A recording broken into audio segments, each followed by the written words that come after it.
We go. And we're back. Smash This Podcast is live. Mile High Laz is with me, and we're going to talk about the Cruiserweight Classic finale. 32 athletes from 16 countries down to the final four, along with some bonus stuff we got tonight, which was pretty cool. I heard there was going to be some tag team matches, didn't know exactly what. You ready to do this? Let's do this. All right. This whole tournament has been so much fun, and we talked about this. Was it yesterday? It may have been earlier today. It might have been Monday. It decidedly could have also been Sunday or possibly Saturday. It was within the last couple days, but yeah. This is valid. Okay, we're going to go. That's a good answer. Good answer. Okay. It's Family Feud up in this bitch. Right. But we got the finals, the final four. We get Grand Metalik versus Zack Sabre Jr., and we also got TJ Perkins versus Kota Ibushi. Oh, man. I can't. I don't know. I honestly don't know where to begin with these. This was between watching Lucha Underground for an hour and then watching the almost 2-hour show of this. And the craziness of these matches between the counters, the high spots, the close counts, the oh my god moments. What you saw tonight is the closest thing you're ever going to see to PWG in a WWE ring. Yeah, that's a good comparison. That's what you saw tonight. Like that's the closest thing you're ever going to see. And it's also going to be interesting now because we also got the debut, which I don't know if anybody knew this. I did not know this. I've kind of kept off of social media for the second half of today, so if there was any rumors about anything, I didn't catch it. I didn't know anything about the Cruiserweight Championship getting debuted tonight. That was a surprise to me as well. I mean, there was rumblings, and it made sense. Yeah. Storyline-wise, launching a division, you need a poster child for that division. You hosted this major international tournament, so why not give the kid the belt? Yeah, and he's like double champ now. He's got the trophy, which I'm sure they're going to show off on Raw. And I'm sure, dude, they're going to tote that thing all over the country. It's going to be like the Andre the Giant Memorial Battle Royal of War Games and the Lethal Lottery and Texas Death Match.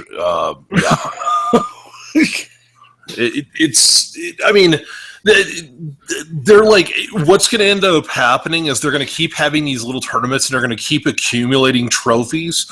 And every WWE show is going to look like that hallway in the front of your high school.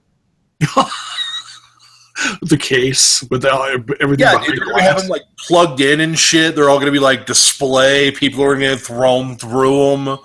And what I think needs to happen is I think it needs to be survival of the fittest. As people get thrown through the cabinets and the trophies get destroyed, it's the last trophy standing, and then we start over. It's like Highlander Trophy Edition. I mean, we can do this. I'll try to kill JAYBONE before this night is over. It's gonna fall out of my chair, from my head spinning from all this, and pissing myself laughing. I'll be a hot mess within the next hour. Yeah, you know what? The thing is okay, I got into a discussion today with a bunch of people on Twitter because, as you do, I work in IT. Okay, I do a lot of work in a very short period of time, and everybody is totally convinced that it takes me a lot longer to do my work. Okay, and the thing is, so I mean, we were kind of chatting about the tournament today. Who did you think was going to win? Well, my choice the fan in me wanted to see Kota Ibushi. Yeah. Because Kota Ibushi and like Zack Sabre Jr., those two guys are once in a quarter century talents. I mean, they're a unique species at this point. They're unique within the field. I was gonna say unique, yeah. But Absolutely. but the thing is like that's the fan in me, and then I got realistic. Ibushi and Zack Sabre Jr. hadn't signed contracts with the WWE, and Gran Metalik and T.J. Perkins had.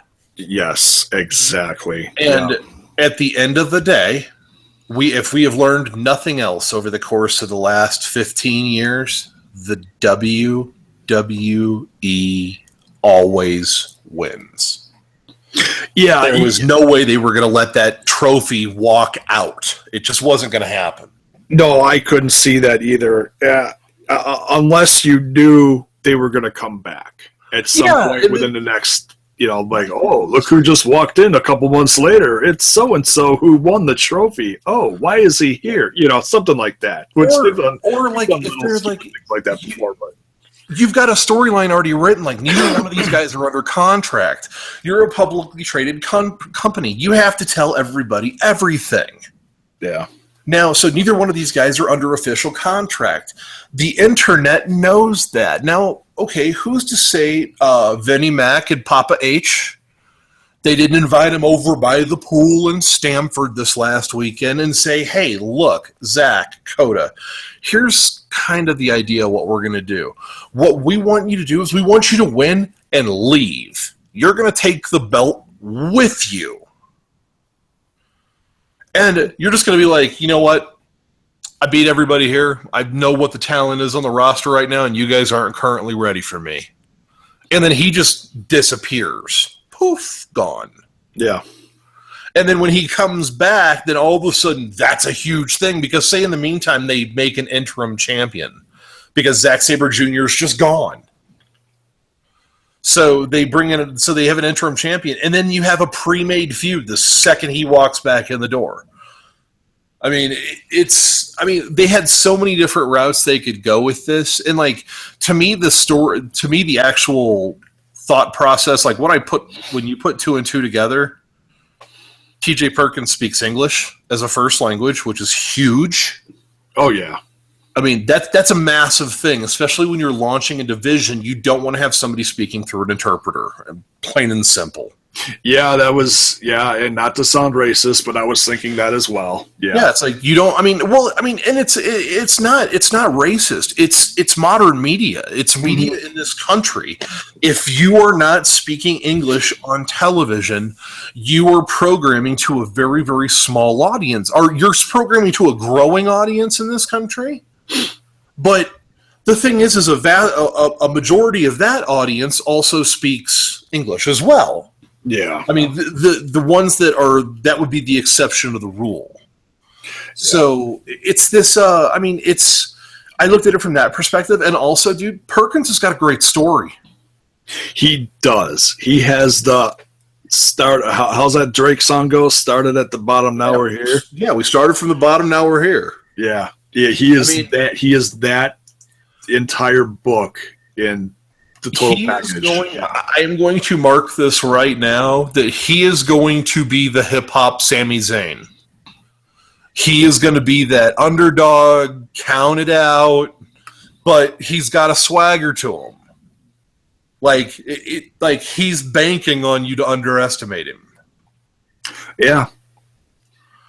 I just think it's incredible because I've been watching him for so many years, and it hasn't been until the last, within the last year or two that he was cut from TNA, which if you were a fan of him, your mind was blown at that point. Like, you didn't continue his contract? Why? Dude, I mean, come on, man. But look at the company. Well, yeah. If he was signed anywhere outside of Bizarro World, yeah, he would have never gone anywhere. But at the same time, here's the problem you had, dude. What did TNA become? It became WWE Light. Yeah, they brought in that whole cloud of 40, 45-year-old performers that were all big, they were all slow, So you had somebody like him on the roster, and he didn't really have a place. You could only go so far. Yeah, you can only be like X Division champ so many times, and before it becomes meaningless. It's just kind of like, okay, cool, I've dominated this. Can I take a shot at the heavyweight title? No. Oh, then why am I here? Yeah, until Austin Aries changed that, which I thought was amazing. But yeah, it basically had like the Daniel Bryan effect to that when he won. You had so many. I mean, that's the cool thing. Like you saw on display tonight some tremendous talent. Yeah, some ridiculous talent. Even in the tag match. Noam Dar, like, I have watched his body transformation over, like, the last, 3 years.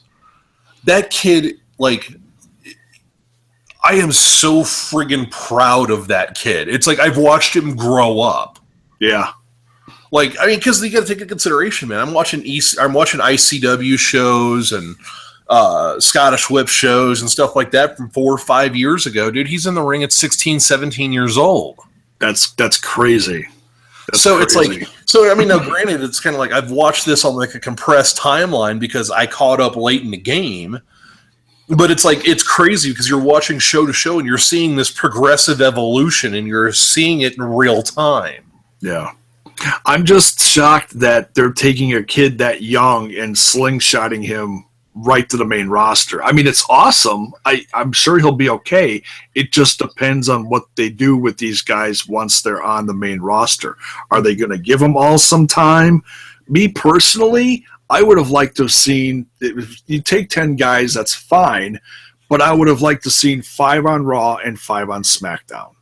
And you get a champ for both shows. That's me, though.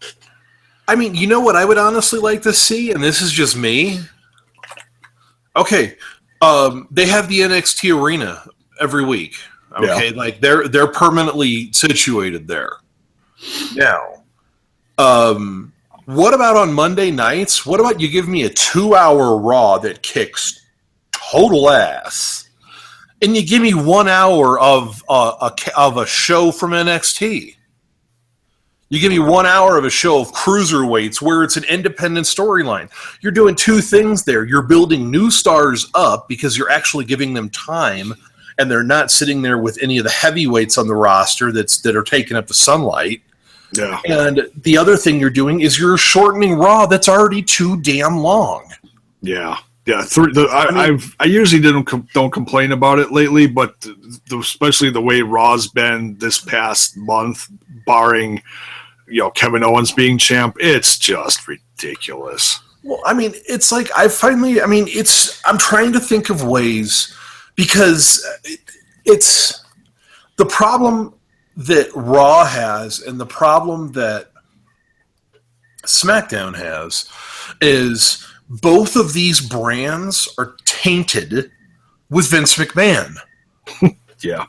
And it's like, dude, people are going to realize at some point the contribution that Vince McMahon made to the wrestling business, for good and bad. Oh, sure. But Vince McMahon is a taint. That sounded really bad. I mean, his aura kind of, it bitters people.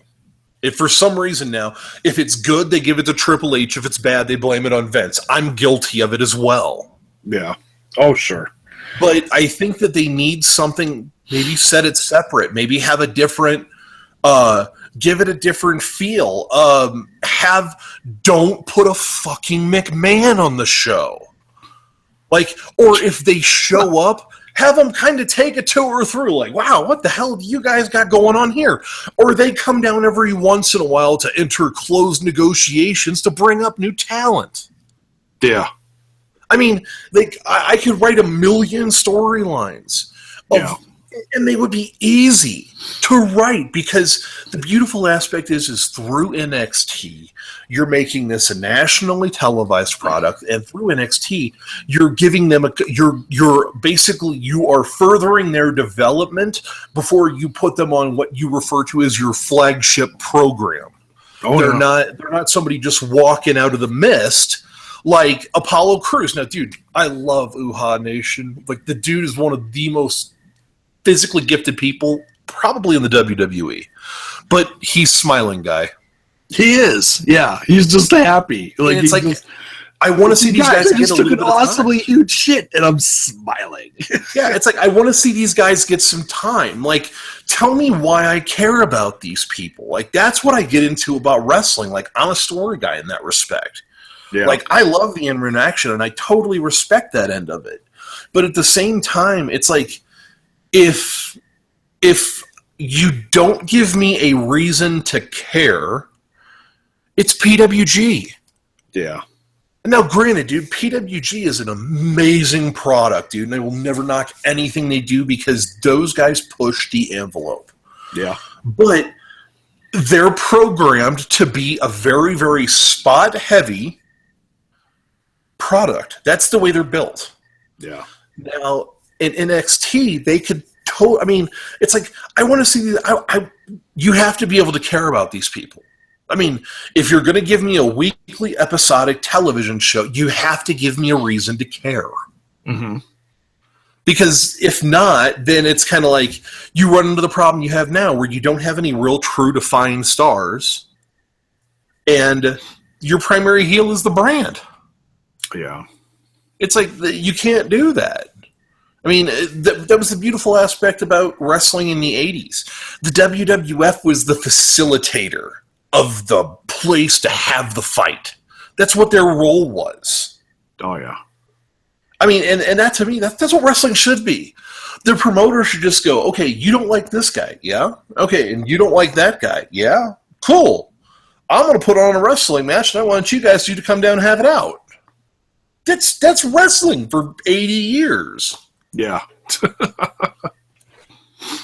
So, I mean, in the CWC tournament, dude, it's been so much fun, dude. Like, they did some amazing work going out with the talent scouting that they did, and some of the stuff that and some of the folks that people might have said, you know what, they're kind of green. But the thing is they didn't really take anybody who didn't fit a demographic.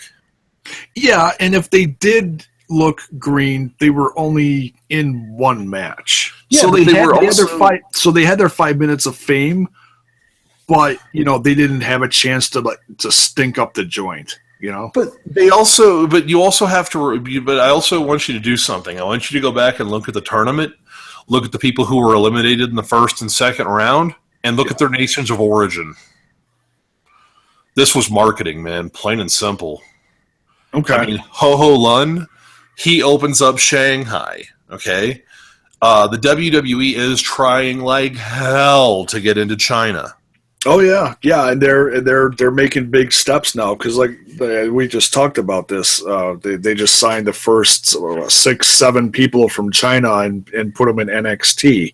That's like ridiculous. And it's like, I mean, and they're trying to get into that Asian market, and like any other inroads they can get in that area is huge. Like even your CWC winner tonight, TJ Perkins, he's Filipino. Yeah. Oh yeah, and you haven't seen a Filipino ever?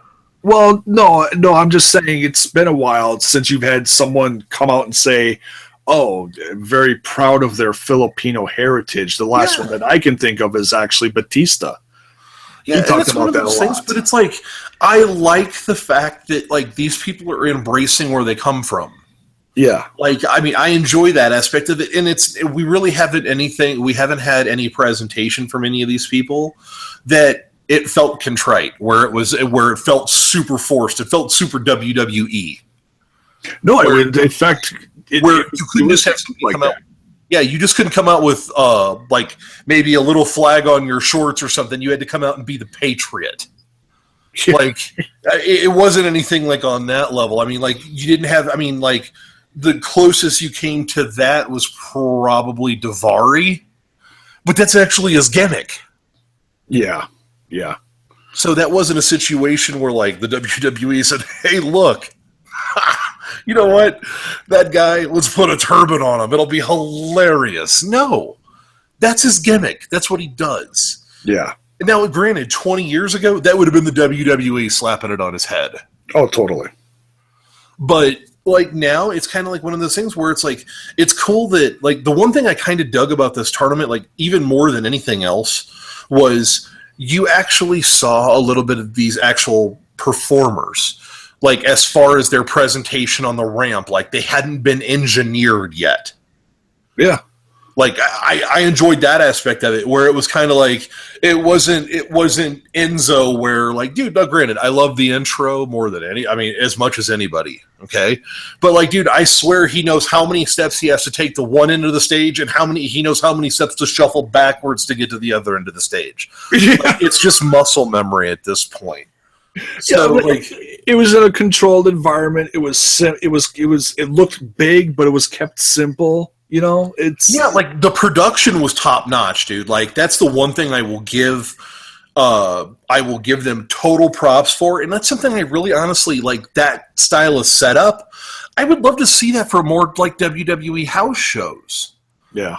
Like, if they're doing, like, 1,000, 2,000 seat venues, dude, give me something scaled down. Give me some LEDs. Give me a little bit of movement. Like, I don't need a 40-foot wall of LEDs. Like, that's not necessary. Like, it's super cool, but I don't need that. Like, give me a top-notch in-ring product and give me a little bit of production, because I know it's what you guys do best. Yeah. Well, their house show stuff, as far as their stages and entrances, have been scaled down a lot. And see, to me, that's awesome, because it makes the WWE, they ran in for a long time where, I mean, even NXT ran into it. NXT, their production is it's not, I don't want to say stagnant, because stagnant's not a proper word. Yeah. But because they are produced in a bubble, okay, they have a home arena. The lights are set up the same. Like, if a change makes, it's a universal change, and then everything's the same again for however much more time, and then they'll change it again. Yeah. Those guys, they kind of get used to performing in a box, where it's like, the entrance is always the same. It's 15 steps to the middle. Okay, it's turn. Now I should be in the middle of the ramp. Okay, it's 25 steps to the bottom. Like, there's no variance from, like, arena to arena. Well, yeah, and yet in the same aspect, it's like I said before, it's safe, and it also still gives them that big entrance feel, so that when you do get to the main roster, you do have that feeling of coming out on a stage. You are coming down a ramp. It's just on a bigger scale. Sure, but I mean, to me, it's like, it's about progression. To me, it's about progression of production. To me, should be progression of importance. Yeah. So to me, like, a house show should be basic, okay? Like, not too, I mean, you could still be flashy because you're the WWE, and you know what? People probably expect it from you. Oh, sure. But you know what? Your house show should be a little bit low-key, and then when you go all out on TV, then that's a step up. And then when they go even more all out for the pay-per-views, that's the progression to your big show. And then the next night, you start it over again. And then you build toward the next big show. Yeah. So, I mean, dude, like, the feel of this was, they did a great job giving the show a high-end independent feel. What did you think about because everybody has their own opinions on this. I haven't cared too much. I haven't been very outspoken on they come out with this championship and, oh, well, what did you think of it? Oh my God, I'm going to boo the entire show because that championship looks like shit. I'm not that guy. You know, I didn't sit there, you know, when they introduced the Universal Championship, like, oh my God, the show is over. It's like, really? But everyone, like I said, everyone's got their own opinion. What did you think of the Cruiserweight championship? Excuse me. I dig the belt. I dig the strap a lot. Like, to me, that was eye-catching. Yeah. Like, I really dug that, but I do have one simple question. Wait. What? Why is it blue? No. Oh, okay. No, because it's purple. It's purple. It was blue. No, it's purple. My question becomes is what the hell is WWE's new and sudden obsession with title belts that look like spare change? Oh, you're right. It is. I'm looking at it now because it matches like the whole like lighting in the background of the whole like tournament. it's a badass belt. Like, I like the construction of it, but you know what, man? Like, I was a sucker for the Gold Eagle. Like, I like those classic feel belts, and it's like they're going like you have this weird like right now. It's like you have two title belts in the WWE. You have jeweled belts, which are your world belts. Yeah. And then you have the spare change collection. Because the SmackDown tag title belts look like dimes. Yeah, but they look just like the Raw ones, but I think they look better because they got away from that tacky bronze look. But to me, it's one of those things where like okay, from a pure business perspective, JAYBONE, if you have the opportunity to sell replica title belts, and 4 of them are the exact same of varying colors, are you going to make more money selling replica title belts if you have 4 of the exact same, but they're like alternate color mixes? Or are you going to make more money if you have 4 completely unique title belts? That there was actual thought process put into the actual making of the belts, that they weren't just company stamps. Yeah, I hear you. I mean, to me, it's like this is Vince McMahon. I mean, Vince McMahon has always been a genius when it comes to making money. This is something he's very good at. He's proved it to us multiple times. Yeah. And this to me seems like a miss.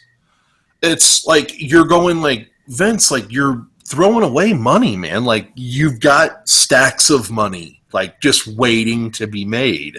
Because you have people like the folks over at NAI, like Jason is a super cool dude. You know what? He does, he collects a bunch of different title belts. Like, he's got the big gold belt. He's got the old Gold Eagle. He's got the new WWE belt. Like, he collects this stuff. So if it would have looked different, he would have been inclined to get out more money. Yeah. So, like, that was the thing. It's like, I understand what they're doing. They're trying to make everything equal. Yeah, but at the same time, it's brand. It's WWE brand specific. Sure, but to me, like, it's something where, like, get the superstars involved in the actual design of the belts. Hey, I got a great idea. Why don't you have the superstars put together belt designs and then put them online and allow the WWE universe that they love to talk so much about, pick out the damn belt so you don't run into a situation of what you ran into in Brooklyn. Yeah. You had the WWE Universal Championship. Universal, as in the WWE Universe, and the WWE Universal title that is supposed to be the title that is of the champion of the WWE Universe, and the universe had no input.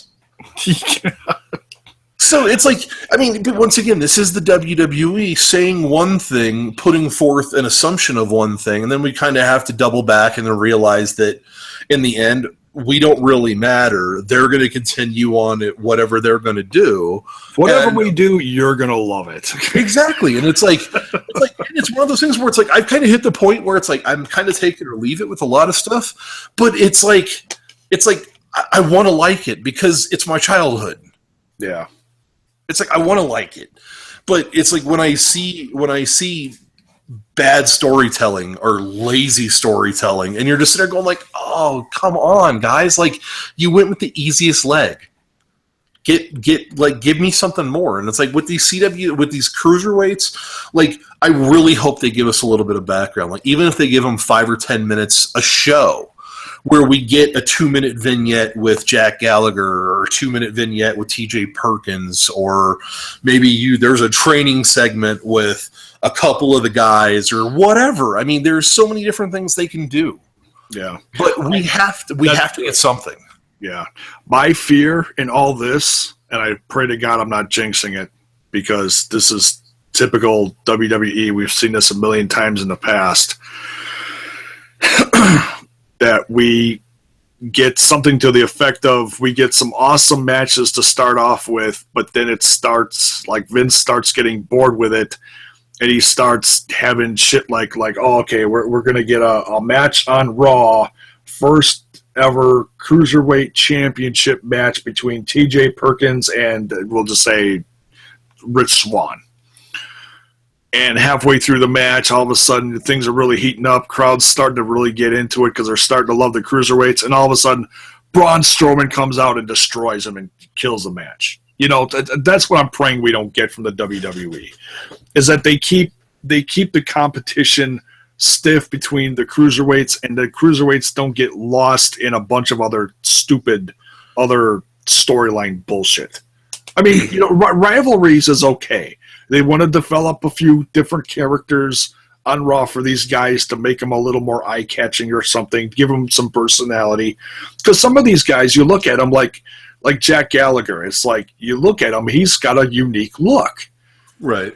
So I can see them, spicing it up, making him look more like vaudevillain-ish in a sense. But you don't want them to do too much of that, you know? I don't want them to, get ridiculous, you know? Like, dude, you know what? Like, what I want him to do is, I want him to be a proper English gentleman. I want him to come down to the ring, in a 3-piece suit. But not like Cesaro with the tear-off, where he actually gets in the ring and takes his coat off and hangs it up, and the vest off and hangs it up. To me, that's something that he could do. But the ripoff is so hot. No, I'm kidding. But I mean, it's just it's variation on the theme. I mean, it's a similar gimmick, but you can definitely change it up and make it his. Yeah. I mean, that's tonight, we saw, the 4 folks we had, it was, I mean, dude, just tremendous wrestling. Just tremendous wrestling. And it was so varied. And it was Zack Sabre Jr. tonight looked comfortable. That was probably the best match that I've seen from him in the tournament. And it was mainly due to the fact that I think that he could work faster with Metalik. Yeah, because that kid can fly. Holy cow. Yeah, I mean, his transitions are really, really fast. And some people, they struggle with the way that he transitions because he is so smooth. Yeah. And, there was even a couple of times tonight that even with Grand Metalik, whose transitions are really, really solid from what I've seen, even he struggled with some of the transitions that Sabre was doing. Yeah, I was really wondering how the two were going to go, because one thing I've noticed from Zack Sabre, and I haven't seen a lot of his matches, so it's not a really fair criticism, is that his matches are very, very slow paced and very technical. They are. Yeah, like he'll work 10 minutes on an arm, and then he'll do some other stuff, and then he'll work another limb for a big amount of time. And see, the thing is he was trained out of the Hammerlock School in the UK. Okay. They put out, the Hammerlock School, some of their trainers and some of the folks that went through there were Doug Williams, Nigel McGuinness. These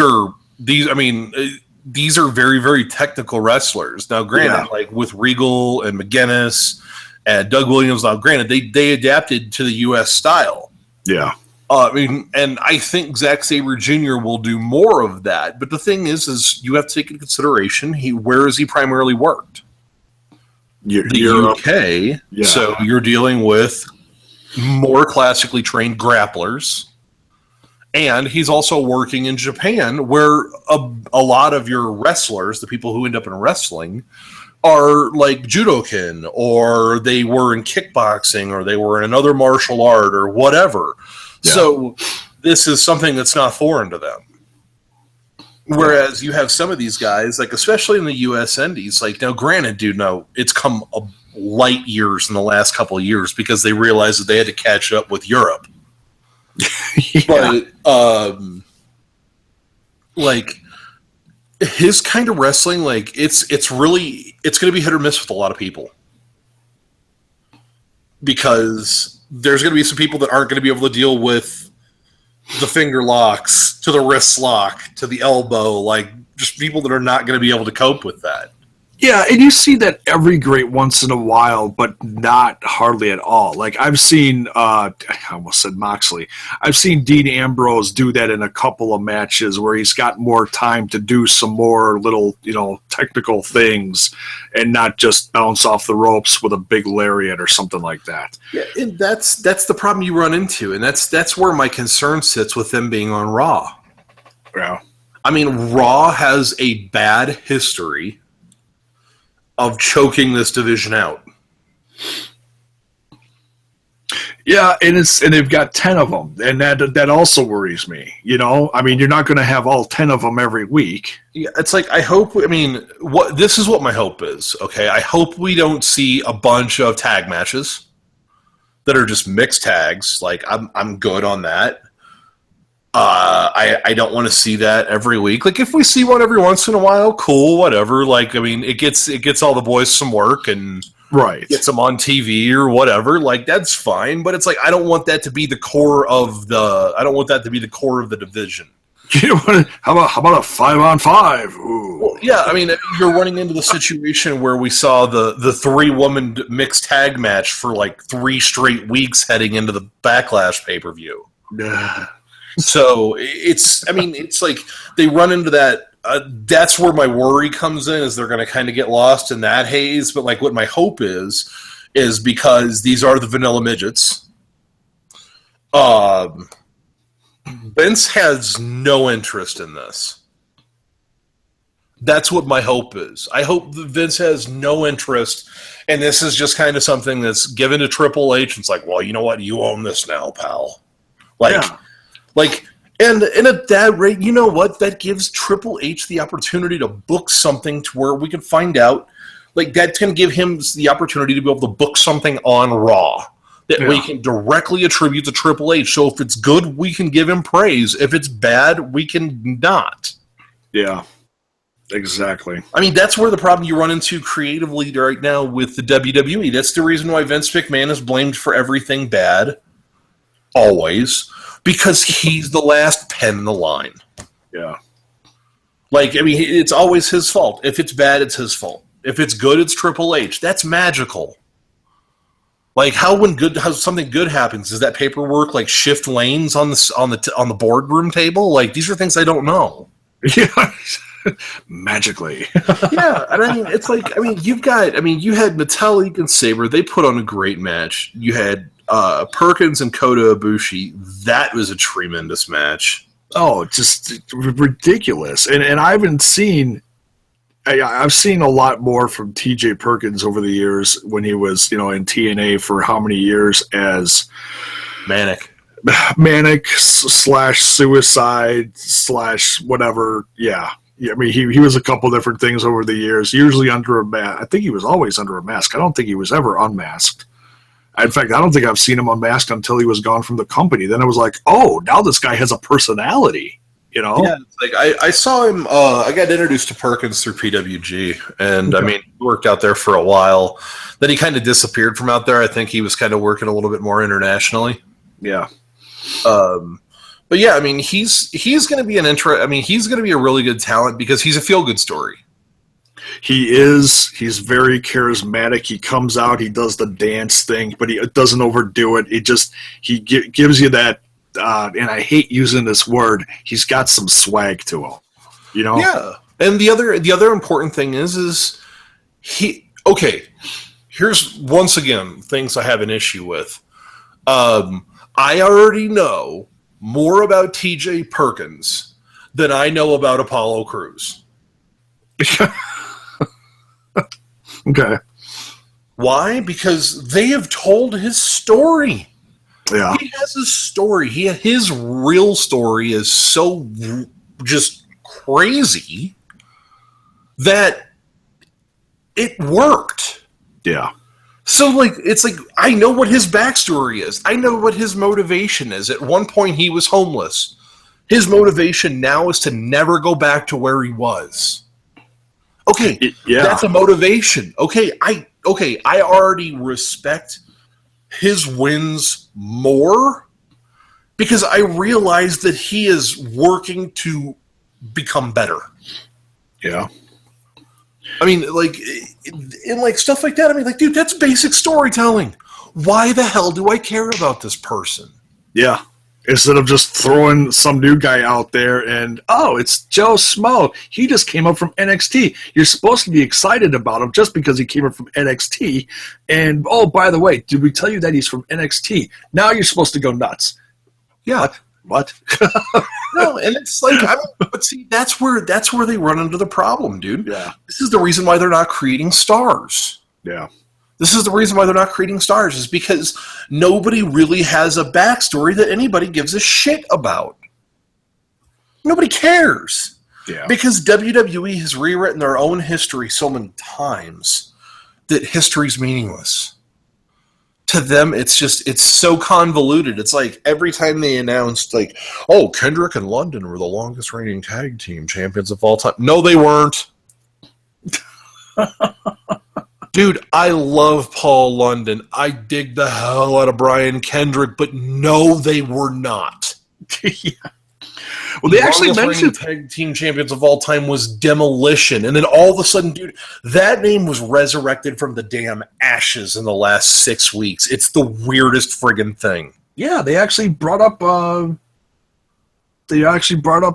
Demolition on Raw, but when they did, it was almost awkward. Like, hey, do you know the longest reigning tag team? Oh, yeah, you had the feeling like, shit, we're not supposed to talk about this, are we? Yeah, but it's like, I think what's happening is I think they're going into the Hall this year. I think that's what's going on. I think that whatever was in the past is in the past, and it's time. The WWE, Vince McMahon has allowed too many people to die. We've had too many people have to be elected posthumously for one reason or another. You know what? As awesome as it was watching some of these family members, or like the Big Boss Man's wife go up there, or his daughter go up there and give his acceptance speech, I would have rather it been Ray Traylor. Yeah. Like, I mean, don't dick around. Like, if you think these people need to be in the Hall of Fame, get them in here. Stop wasting time, yeah. Yeah, it's like, dude, like, give them their friggin' moment. They earned it. They bled for you. They've done everything they can to make you richer. So, give them their 5 minutes. Yeah. So, I mean, but yeah, dude, like, they're but it's one of those things where it's like, when it comes down to the history, like, I'm a story guy. Yeah. I'm a story guy. There's enough variety in this group of guys that in our minds, it should not be too hard. Dude, no. Like, this, like, you've picked polar opposites. Yeah, they've got, and I just while you were talking there, I just wrote down the list of guys because I've been running it through my head and trying to be like, okay, I think I've got them all now. There's 10 guys. There's Dar, Alexander, Gargano, Ciampa, Perkins, Metalik, Swan, Gallagher. They say Gallagher. They say Gallagher. Gallagher. Yeah, so it's not Gallagher. So that's going to be interesting to see if they screw that one up. Oh, dude, it's Michael Cole. Bank on it. Kendrick, and I'm pretty sure Tozawa is the last on that list. I'm pretty sure he's one of them. So, yeah, they've got veterans on there like Kendrick and, your champ, Perkins. Tozawa is a veteran. And yet you got younger guys like Dar and Gallagher. The thing that's so crazy is, like, when you look at somebody like Noam Dar. Yeah. Noam Dar started training to become a professional wrestler when he was, like, 14. Yeah. So he's been doing this for a long time, but they're still they're still very young. That's the weird part about the UK. The UK they have a lot of very, very young wrestlers that have been in the business a long time. I mean, prime example, Paige. Oh God, yeah, that was one of those things where she was getting okay over in the UK. They brought her over to continue her training, but it felt like she was in NXT for flipping ever and they didn't want to do anything with her until she was 21. So she spent 3 or 4 years in NXT. Yep. Just simmering down there. Let's see. Once again, this is going to be a discussion for another show. This is one of the problems with NXT. Yeah, NXT is no longer achieving its mission. Yeah, I've heard you say that before. I mean, to me, it's no longer achieving its mission. Now, granted, the product is incredibly entertaining, and what I'm honestly hoping for is I'm hoping some of these cruiserweights. We kind of see him bouncing back and forth between working the Cruiserweight division on Raw and working in NXT. Because I think that these guys could make a tremendous contribution to NXT, and the other thing that can happen is if, let's say an NXT team wins the tag titles and they came up to challenge the New Day. Okay, like a team of Cruiserweights, they beat the New Day. Yeah. And they take the WWE, they take the Raw tag titles back to NXT. These are things these are stories that can be told. Well, yeah, like that one. It's not guys that are coming up to the main roster to Raw for the Cruiserweight division, but one team that I believe was on this past episode of NXT was Tony Nese and Daivari. Was it this week or last week? Yeah, I think you're going to see both. I think you're going to see Nese inbound early next year. That's kind of my guess. I think he's really, really high up on the radar, mainly due to the fact that he's a small guy with a big physique. Well, and he's a veteran, so he's got that going for him too. He can help with the younger guys. Yeah, I mean, you've got so much. That's the insane aspect of that division. You had so many guys in this tournament that have got so much experience under their belt. I mean, that was the crazy aspect of this tournament. I mean, you had people like T.J. Perkins, Brian Kendrick, Tajiri, guys that have been in the business 20, 25 years. Yeah. And then you've got people like Ho Ho Lun or Alejandro Saez that have been in the business 2. Yeah, and yet good enough to pull off a one-off match in the tournament. Yeah, they were good enough to get to the show. Now, granted, if they got there on their own or they were helped there because of strategic marketing purposes, hey, you know what? I don't care how you got there, you got there. And you know what? At some point, we'll see if you make it back. Yeah. Yeah, I'm sure we're going to get a few repeat performers. I have absolutely no doubt we're going to see Zack Sabre Jr. and Ibushi back for next year's tournament. Absolutely no doubt. And then by that time, they may be able to decide whether they want to stay in WWE or not. We'll see. Well, what I think is going to happen, Zack Sabre Jr., I don't know exactly what the deal is with him. I'm not 100% sure. Yeah. He works all over the world. Oh, yeah. He's become an international star within the last few years, working this place. Hell, he just had a match, I think it was in the UK, don't quote me on that, with Kurt Angle. Yeah, the Progress Revolution Pro Wrestling UK. There you go. Yeah, what you've got with... Sabre Jr., what I think a lot of it is, and this is something that he's probably going to play to his advantage, and it's probably honestly true.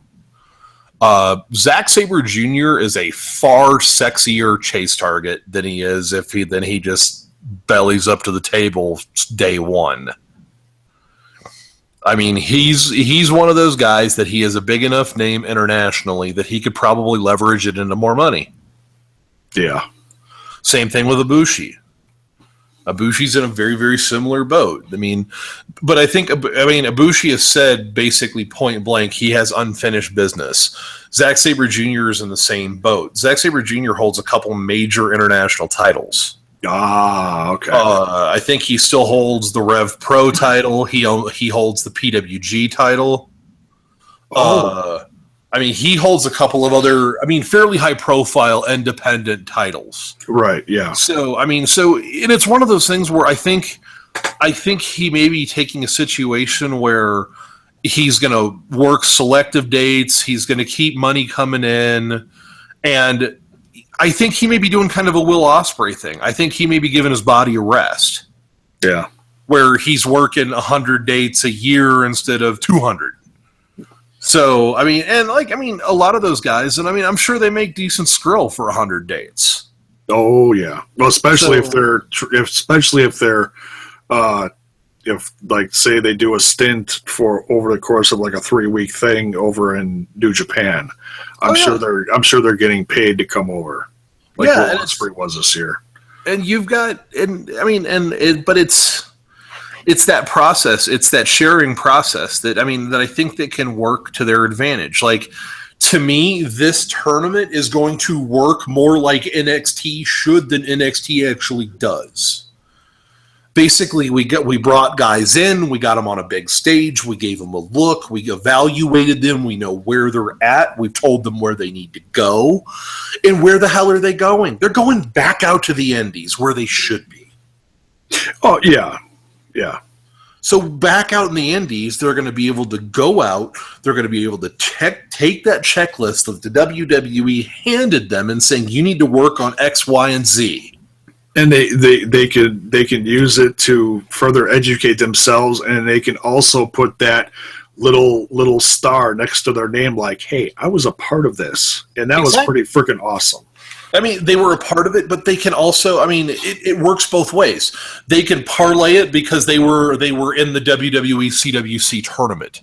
Yeah, and put that on their CWC participant, whatever. And no one's going to look at them and go, "Oh, well, you were a part of it, but you lost." No one's going to say that. They're going to look at it as a plus. That's huge.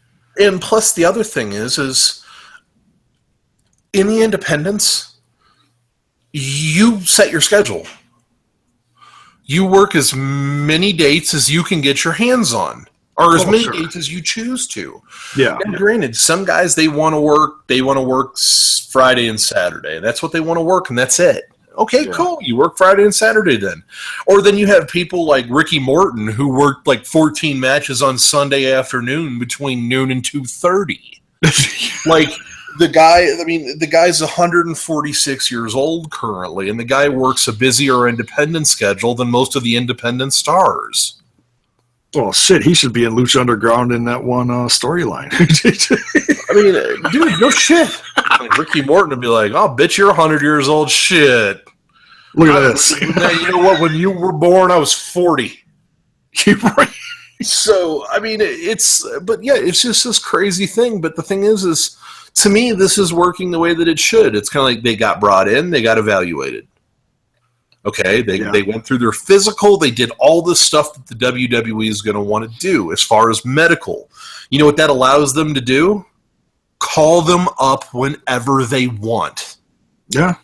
Their medical paperwork's already done. So if they want to bring Zack Sabre, I'm like, my call right now is this, okay?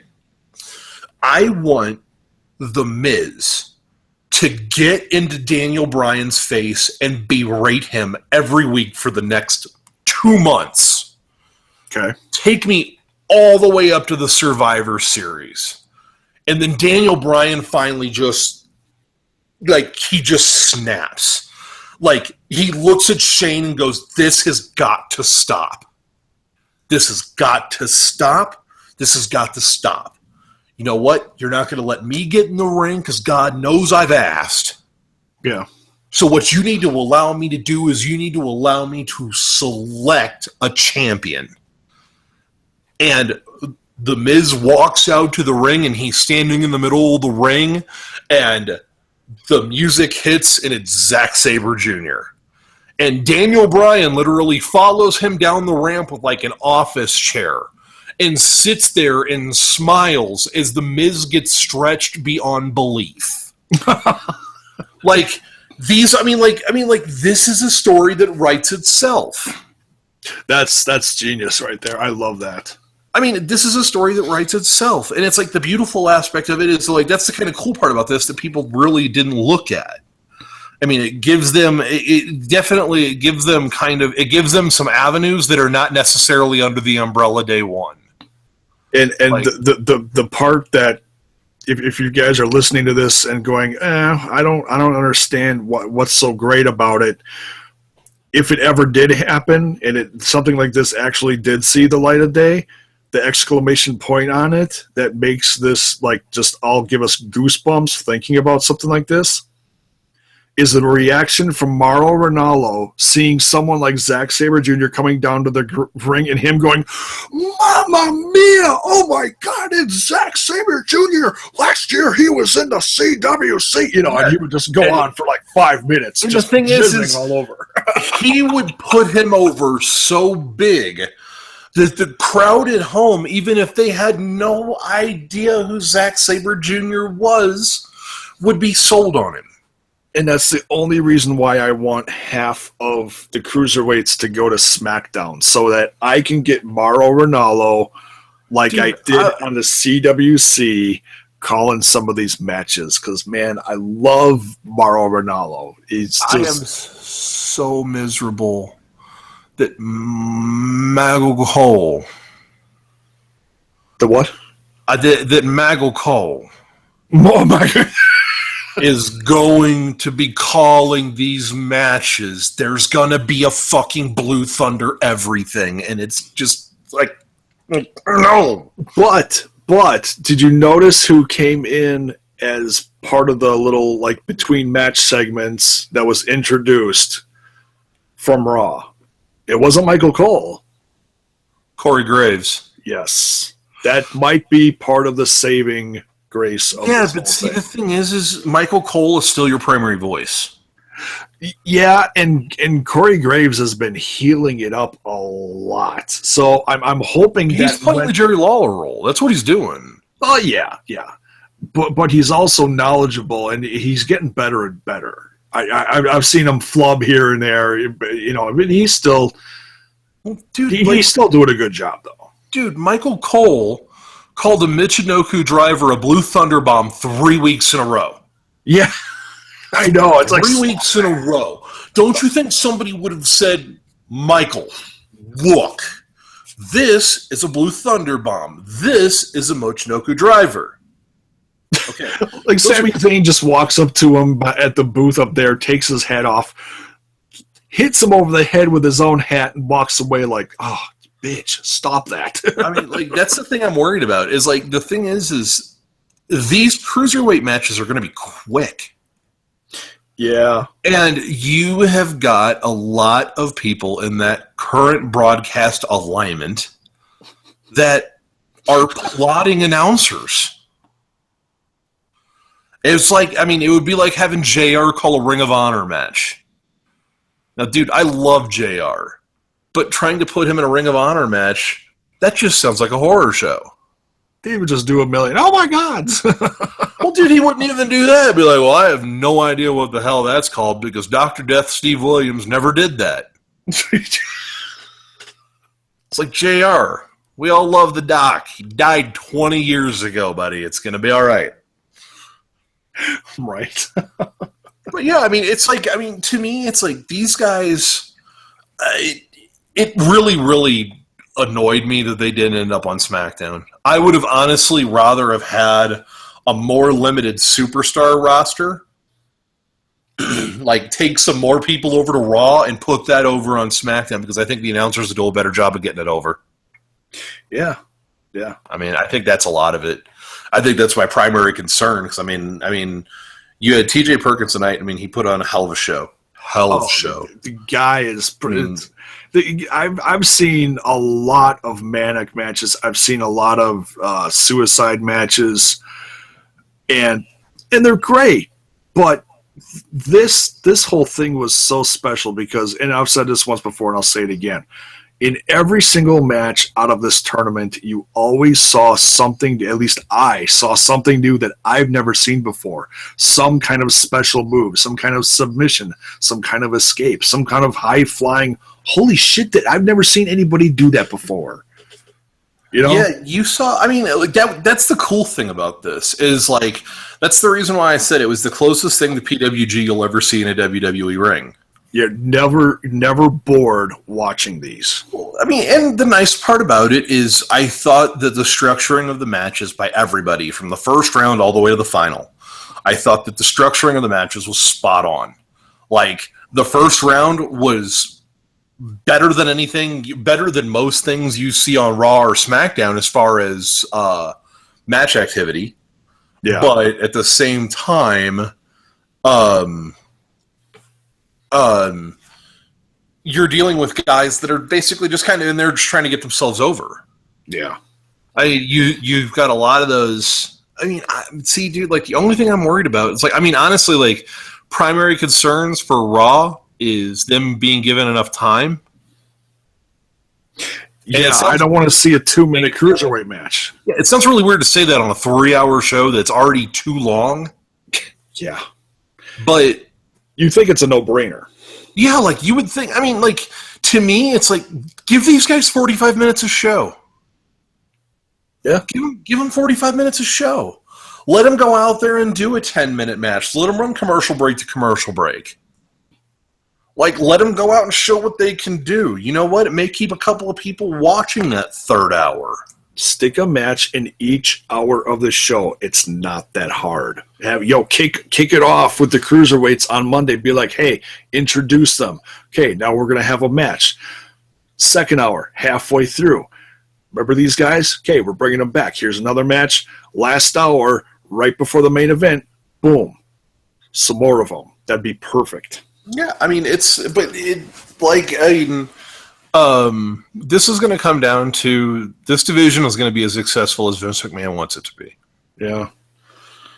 I mean, that's the biggest, and unfortunately, that's going to be the end game until Vince is no longer in that chair. Yeah. I mean, I am optimistic that it's going to go much better this time because the division the last time was completely disrespected. Yeah, it was kind of it didn't have a oh my god they're doing this feel like they are now. Well, and the other thing is dude, they were the title matches were jammed in as piss breaks. Yeah. It's like, I mean, the light heavyweight championship match was the role of the Divas match. Yeah. Like, previous to the Divas Revolution, like, when it was still the more garbage Divas. I mean, okay, I don't want to say garbage Divas. That's the incorrect terminology. They were more beauty than skill. The hair pullers. Yeah. The slappers. They were more beauty than skill. Yeah. So, I mean, and that's what I mean. That's honestly what I'm hoping that we get out of this tournament. Like, I want to see a women's tournament. Yeah. There's no divas in this. They're all... Yeah, this is not a Divas tournament. This is a women's tournament. Yeah, exactly. And then I also want to see a tag team tournament. Bring in some of the great tag teams from the Indies. Bring in the Hit Squad. Bring in the Sumerian Death Squad since Tommy N's already going to be there. Bring in Local Fire from ICW. Bring in Seidel and Ricochet from New Japan. I mean...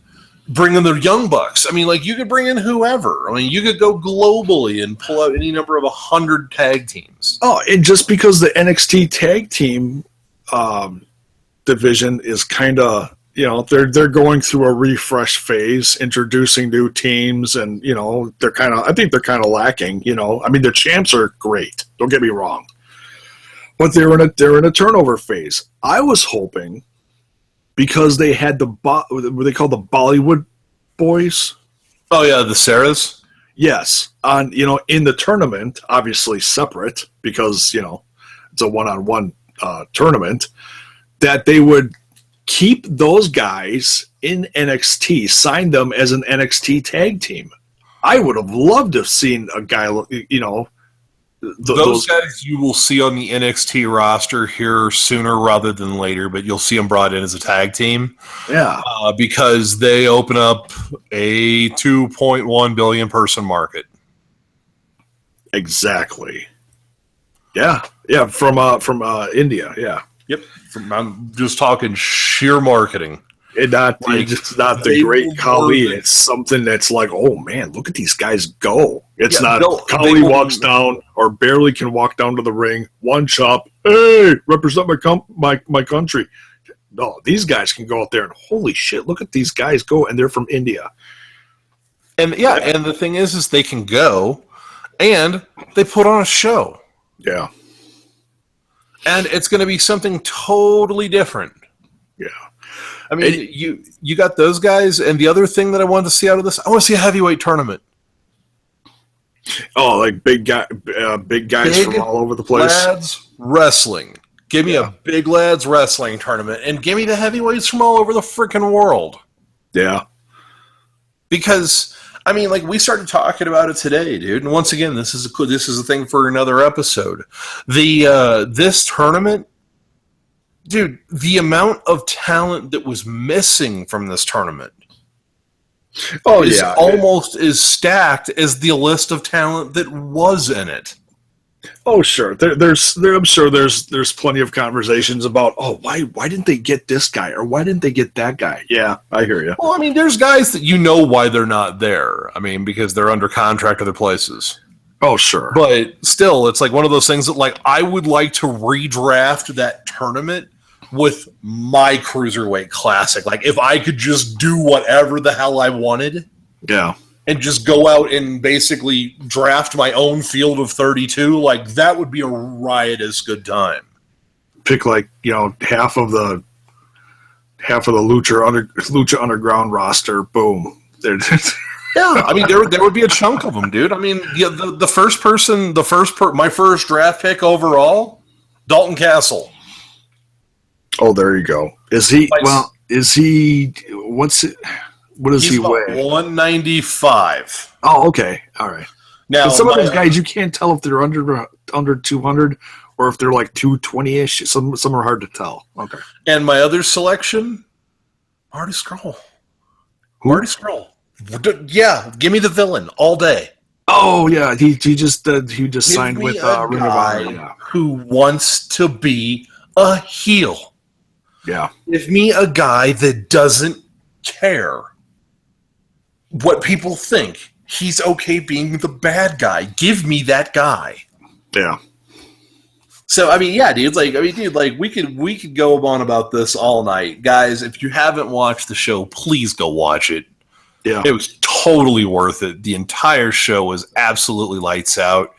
You had a couple of great singles matches. You had a great tag team match that they put in before the main event. Yeah. That was Cedric Alexander and Noam Dar, everybody's favorite shortbread warrior. And, on the other side of the ring, you had DIY. So yeah, and I like that title that they gave them. That's interesting, you know. Which one? They called them DIY, the tag team. I like that. They did they kind of did basically the understated T-shirts and all that, like they did it yourself. Yeah, like that. But see, like here's my worry about them is they're gonna jump to the singles feud too fast. Like, I think they need to win a title. I think they need to get cost the title, and I think that's where the split needs to happen. Like, I keep seeing like them kind of like looks like they're kind of fidgeting toward Ciampa turning, and you're just like, dude, don't do it yet. Like, it'll be so much better if you do it in like 2 months. Like, give them some wins, like, and then you have them win the title, and then you have them lose the title, and then they go back to challenge again, and Johnny Gargano gets beat again.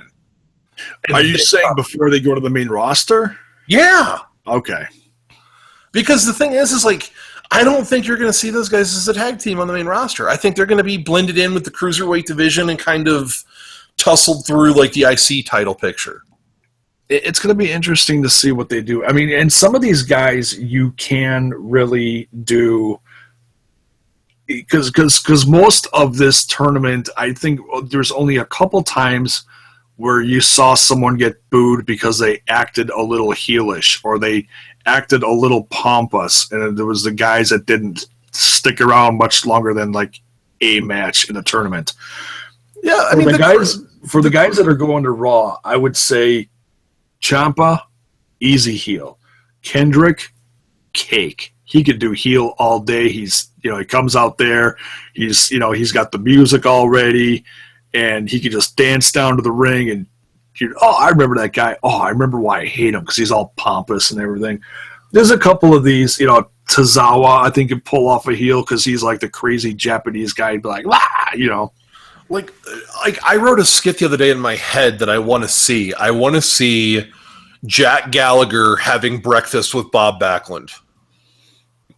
Oh, God.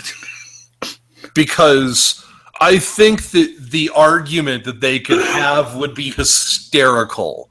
Like, I want Bob Backlund to get his coffee, and then, like Gallagher's making, like, high tea. I mean, like Bob Backlund gets like his egg whites and all that, and Jack Gallagher gets like a muffin or like something just stereotypical. It's scones, whatever. Oh, I think that dude, he's one of those guys that like he has a large enough range to him that I think he could be. I think when you look at the people that come out of this tournament, I think the one person out of this tournament that could separate themselves greatly would be Jack Gallagher. Because you have a lot of really, really good wrestlers that are coming up. You have a lot of really good storytellers that are coming up. But the problem is you either have people that are really, really strong storytellers or really strong wrestlers. There's very little middle. Okay. Yeah. Jack Gallagher is a classically trained wrestler who's also an entertainer. Yeah, he can go out there and give you a look, and he can go out and entertain, and he'll go out and dude, I can't wait for the first time they hit his music and he heads down to the ring, because you're going to see the entire crowd go, "What?" Because it's so foreign sounding compared to everything else that they play. Now, I'm going to have to go back and listen. Is it the stuff that was played during the tournament? Or are these guys going to have all new music once they hit Raw? Because some of the stuff that they played during the tournament sounded really cool and yet really freaking generic. Dude, Grand Metalik. That guy sounds like every time his music played, it sounded like he was doing a boss fight on the NES. The first time I heard it, it was one of those things where I'm sort of going like, wow, that's kind of intense. And then I heard it tonight, and I'm going like, that's 8-bit. That's chip tuning. I know exactly what this is. Okay. So it's Jack Gallagher is I want to see them put him forth as a face, and what I want to see him kind of do is be the true gentleman. You see him interacting with the divas, you see him interacting with other talent on the roster, and he can interact with the heels, and they just disregard him or they insult him or whatever. Yeah, but he kind of plays that. He kind of plays imagine Steven Regal meets the face vaudevillains. Yeah. Oh yeah. I'm excited. I'm excited to see what they do with them. In the back of my brain, I'm a little paranoid because this is the WWE after all, and you know what? They've proven in the past that they don't do well with this. They don't do well with smaller talent. They really don't. Yeah, I don't want to see Big Show versus Gargano. Dude, the only way I want to see that, what I want to see, if at any point we see a big guy attack one of the cruiserweights, I want to see a swarm mentality and all the cruiserweights attack the big guy. So it's basically okay, we realize that 1-on-1 they're not going to win that fight, but if it's 10-on-1, they have a chance. Yeah, they all destroy. It means the cruiserweights can occasionally stand tall. Yeah, where they can stand tall and keep it realistic. Yeah. I mean, like, you're never gonna believe that Jack Gallagher is gonna beat up Braun Strowman. But if you give me Jack Gallagher, T.J. Perkins, Cedric Alexander, and Akira Tozawa, where Tozawa takes out where Cedric Alexander kicks him in the head, and then kicks him in the head. Perkins kicks him in the knee. Tozawa friggin' suplexes him, and when he rolls him over, Jack Gallagher ties him in a knot. Yeah. I mean, like, I can buy into that. I'm okay with that. I'm willing to suspend my disbelief that far. And then Rich Swann comes out for the celebration and does a moonwalk across his face. Exactly, dude. Like, I mean, dude, Rich Swann, they need to license All Night Long, and they need to do it today. Yeah.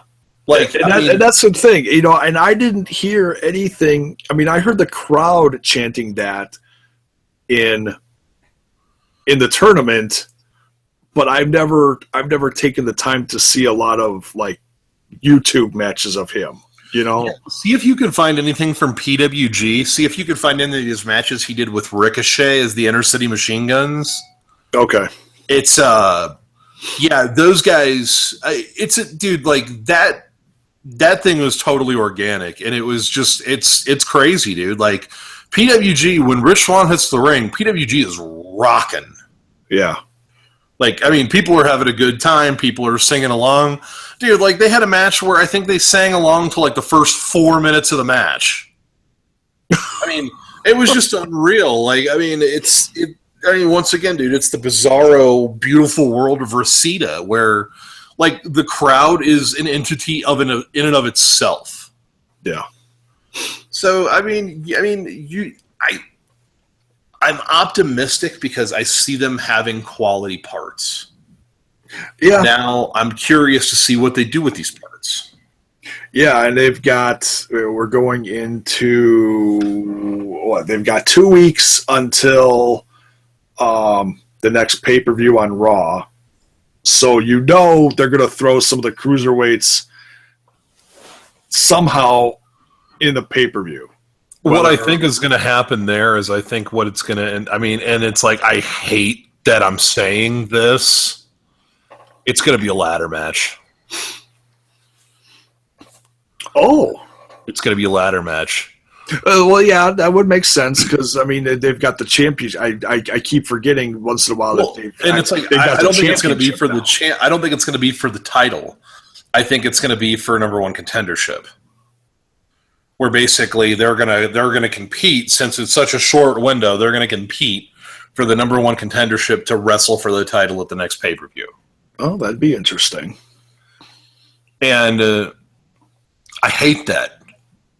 Because that's not proper match progression. That's not how you do it.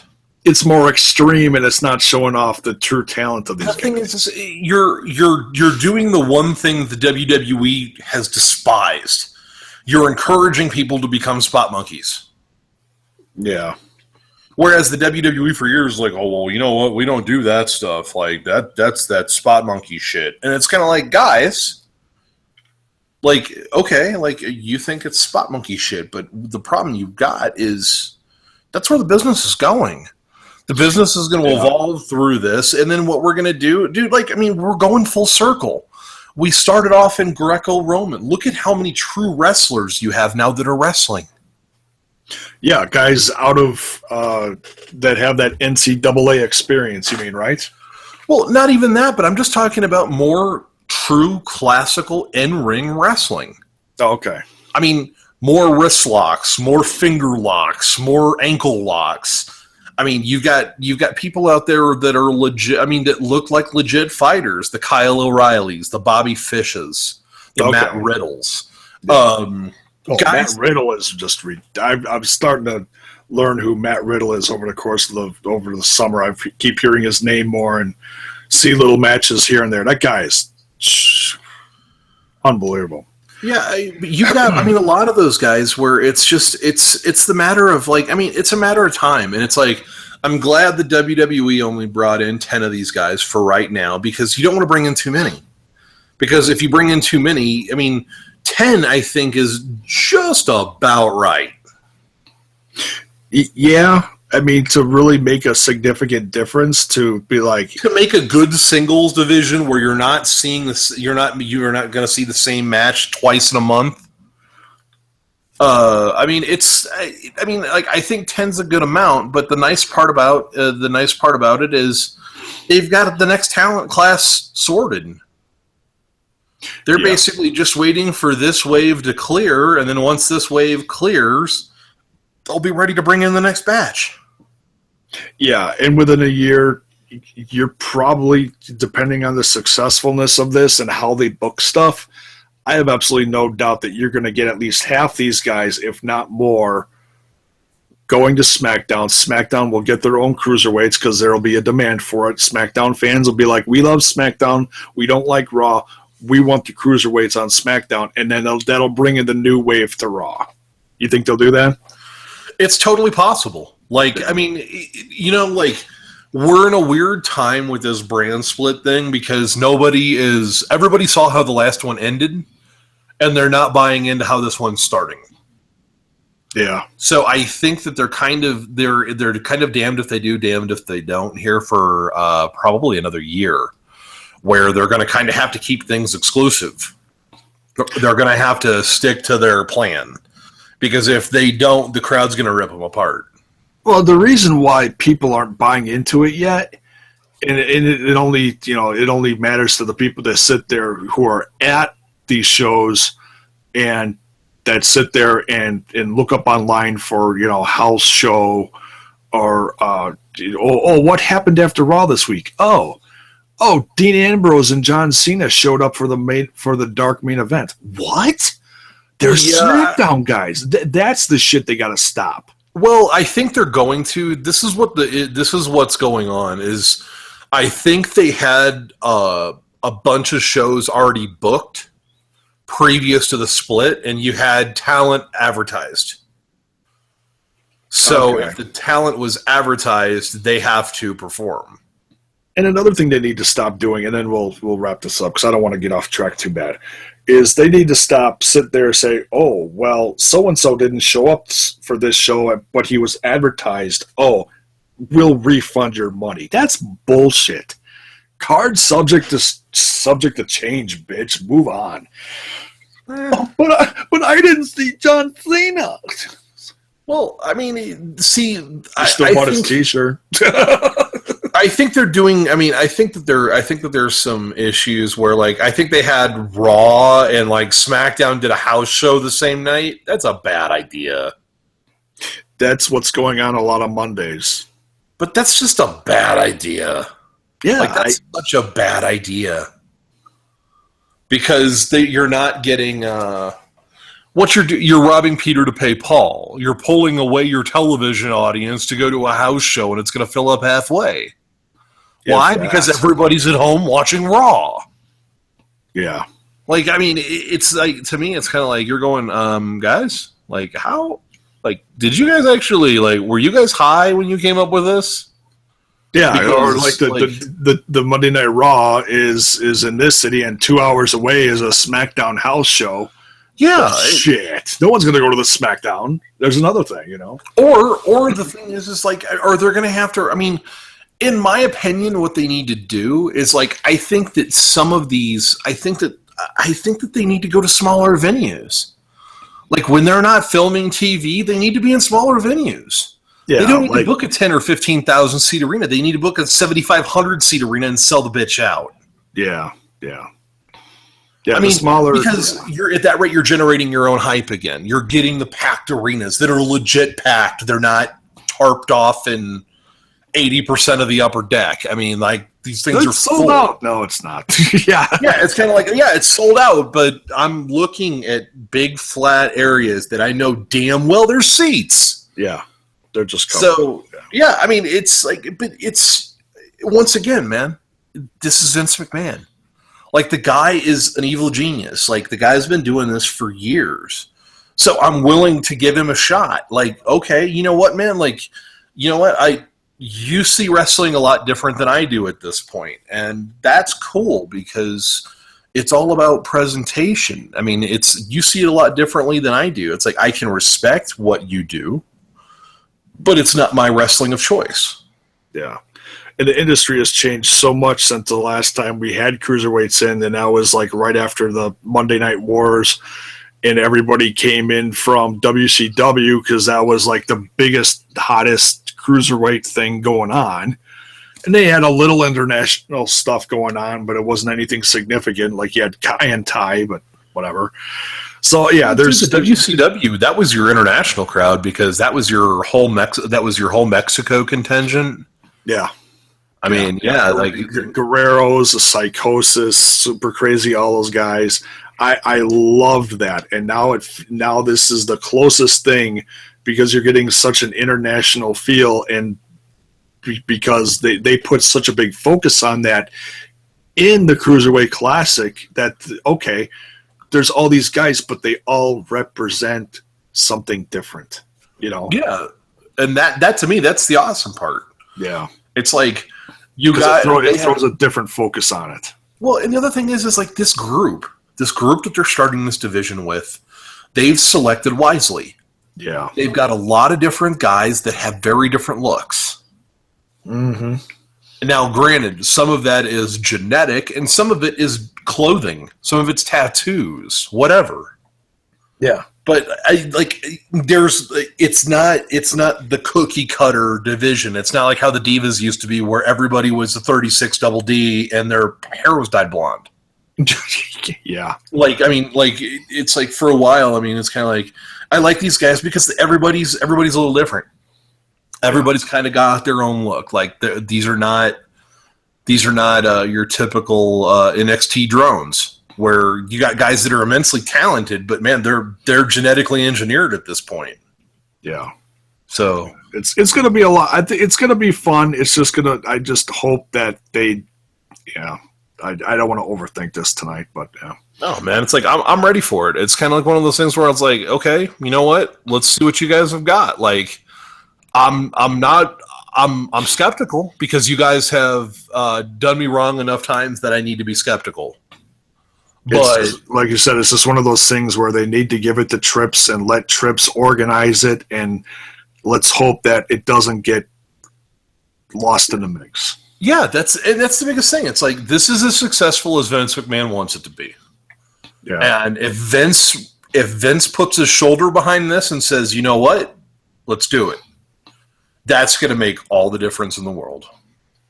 I mean, I can see them doing a couple, 2 or 3 matches over the course of Raw, and throw a match either on Superstars or Main Event. I'm fine with that because that would actually make me watch those secondary shows. Right now, I could give 2 shits. It's the same matches every damn week of guys that are never on TV anymore. Yep. So, all right, I think that's going to pretty much wrap this up. I think we've juiced this as much as we possibly can. The whole tournament was... We've got at least 6 hours of broadcast time left. Come on. But somewhere within the next hour, I'm going to shit my chair, so I don't want to deal with that. You're welcome. Things that are like, hold on one second. That would be things I didn't need to think about before going to bed for 1,000, Alex. JAYBONE said, what? Yeah. It's just another thing about me you'll grow to love. it's a thing. It's okay. Things that JAYBONE says, and he should have switched that switch first. No. It'll be all right. Yeah. But yeah, dude. I don't do that a lot. Just once in a while, I'll throw something out there and make you, what? Yeah, man. It's like, you know what? Like, this whole tournament was a riotous good time, man. Like, I really, really hope the WWE, I hope they made a little bit of money off of it, because if they did, it gives us the ability to be able to see something similar or another concept that they want to try sooner, because the last one was profitable. It was successful. Yeah, I think that this has been some tremendous press for them, because they did such a good job of involving damn near every corner of the globe. And it also helped sell the network for good original content, which is something that they've been getting better with, not by leaps and bounds, but this really helped. Yeah, and it was like, and dude, like this was especially internationally trying to get the network. My favorite part about this was a legit wrestling show. Yeah, there was no shenanigans, no stories. Bullshit. Yeah, there was no stories. It was just a wrestling show, and it was awesome. Like, do this, but give me a basic storyline. Yeah. And then, you know what? Once we get the basic storyline up and running and we're successful with that, let's add another layer. And then we'll add another layer. And, I mean, they prove the concept. It works. Yeah. It works, and it puts on a hell of a show. Yeah. I mean, that's what it comes down to. It's all about the show. Do you see the Cruiserweights eventually tag teaming up and possibly becoming the tag team champions? I wouldn't be surprised. Especially with something like Tommaso and Gargano. Those guys, I can see. Not be surprised by that at all. Yeah. The thing is I mean, when it comes to the titles on the main roster, I don't know about your major title. What's it? The Universal title, and the other one's like the Winnebago title or something. The alternate universe title. Yeah, it's like the Ultraverse title, and it's kind of like, Vince, that's not a real thing. God damn it, it is now. It's 7'15". Put a hashtag 819 pounds. Put a hashtag in front of it, you bitch. It'll sell. I mean, it's like it's crazy, dude. Like, I mean, it's a hell of a time to be a wrestling fan, man. This summer has been so fun for me as a wrestling fan. Between the growing popularity of stuff like Lucha Underground, the wanting for it to come back, and while we were waiting for that to come back for season 3, this has been going on. All the shit with the brand split, all the talk of internationally, this company's doing this guy left this company. There's everywhere you look, there's something going on, and if you're not digging this, hey, there's something over there. Yeah, and it's like, I mean, there's literally a federation for everybody. Yeah, like, I mean, I have located a 50 if I found one. Yeah, and they all do something different. I mean, that's the crazy part about it. Oh, sure. Yeah. You got your standard WWE, and then you've got stuff on the opposite end of the globe where you're going, whoa, look at these. It's like just to throw a name out there, like ICW. You know? Because it's more, that's the beautiful aspect. Like, country to country, the crowds vary so much. Yeah. And that's that's the great part about it, is because people see the crowd reactions in different countries, and they kind of adopt that style into their own country. Yeah. I mean, that's why we get all these wonderful songs now. Thank you very much, UK. But yeah, man, it's like, it's just this whole time, it's just nuts. Yeah. I mean, the fact that today we sat down, I mean, dude, I sat down and listed like 35 or 40 people that were not in this tournament that would have been. Yeah. Like, that's the bonkers part, man. Like, this could go on. I mean, they could run this tournament every summer for a decade and never run the indies out of talent. No, it'll just help everyone in pro wrestling around the world that much more. There you go. So, and we'll do that another show sometime, somewhere down the road. We'll pick apart the industry, and we'll come up with another 32 just for shits and giggles, and just see how close it is down the road to see what they come up with next year. That'd be a lot of fun. So thank you very much, Laz, for doing this with me tonight. We had a hell of a lot of wrestling to go through between Lucha Underground and CWC, which was just so much fun. It didn't matter who won, because who won? The fans did, and we did. So, dude, I had a blast. I mean, it's like, dude, quality wrestling. Anytime you put quality wrestling on my TV, I'm a happy guy. Yeah, there doesn't always have to be 30 run-ins with bullshit. Yeah. And the greatest part about this was the fact that it gave me something to look at the WWE and go, there's hope. Yeah. Like, there's hope for what I enjoy. Yeah, you were. It was a moment of pride. Like, hey, I'm a WWE fan because this was fucking awesome. Yeah, it's like, dude, it's like, you know what? Like, I'm critical of you guys when you guys do bad, but at the same time, man, I want to pat you on the back when you guys do good. Like, this was great. This wasn't good. This was great. Triple H came out there tonight, and I had goosebumps. Like, dude, I wanted Triple H to come out, squash both of them, and just take the trophy and leave. You beat me to it. Just like walk into the ring like fucking pedigree Grand Metalik, like smash TJ Perkins with a sledgehammer, like take the microphone, I'm burying bitches, and then just walk out of the ring and take the title, take the trophy, and leave. Now follow me to Raw. Oh, fuck. Bitch, man, we're right back to this authority bullshit again. Like, why did we end up back here? Like, this is the worst Scooby-Doo adventure ever. I keep walking out of this door that leads to outside, and I end up right back here. Would somebody please pull the trophy out of Grand Metalik's ass? Damn it. Okay, let's continue.